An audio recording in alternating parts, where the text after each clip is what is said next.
Hello students, welcome to Saurav Sir's classes. The question is, ABCDF is a regular hexagon and PQR is an equilateral triangle of side A.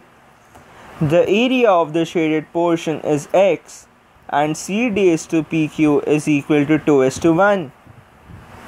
Find the area of the circle circumscribing the hexagon in terms of X. Now, let each side of PQR be A.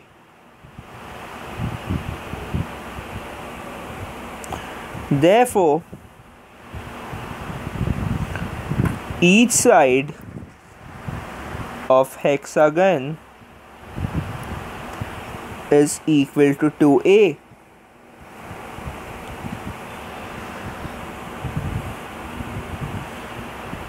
Now, area of hexagon is equal to root 3 by 4 2A whole squared into 6.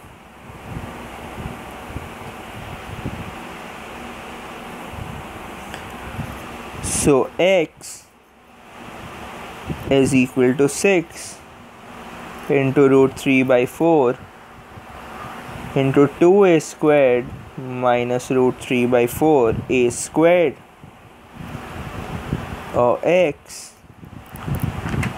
is equal to 23 root 3 by 4 A squared, or A squared is equal to 4x by 23 root 3.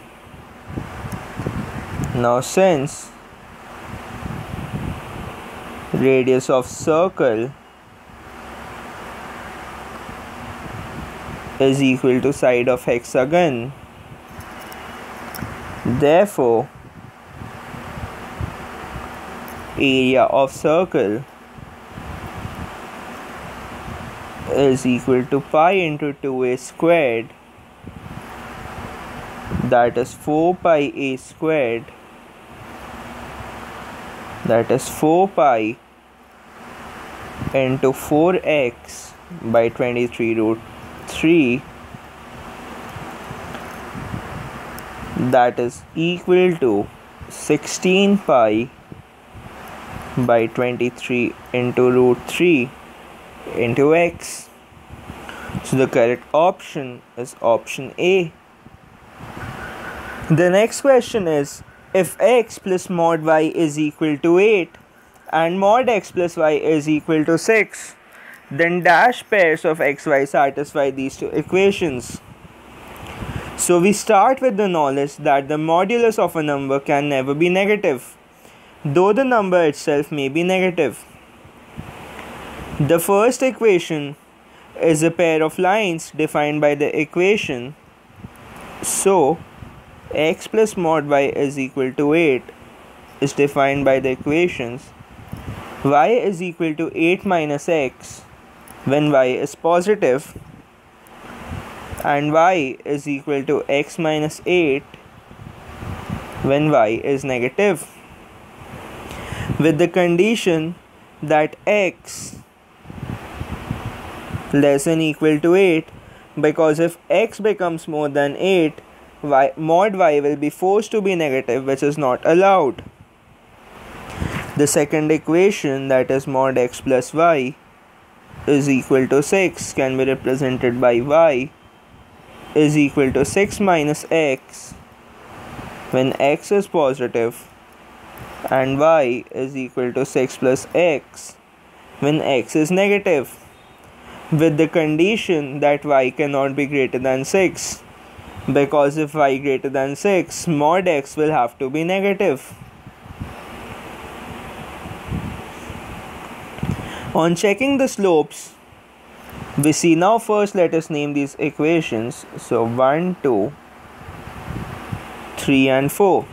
Now on checking the slopes, we'll see that lines 1 and 2 are parallel.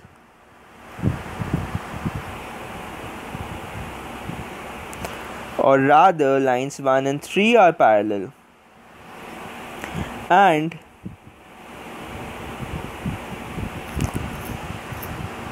2 and 4 are also parallel lines. So 2 and 4 are also parallel. But 1 and 4 will intersect only for x equals 1, which is not possible as equation 4 holds good only when x is negative. Lines 2 and 3 intersect within the given constraints and we get x is equal to 7 and y is equal to -1. So only one solution is possible.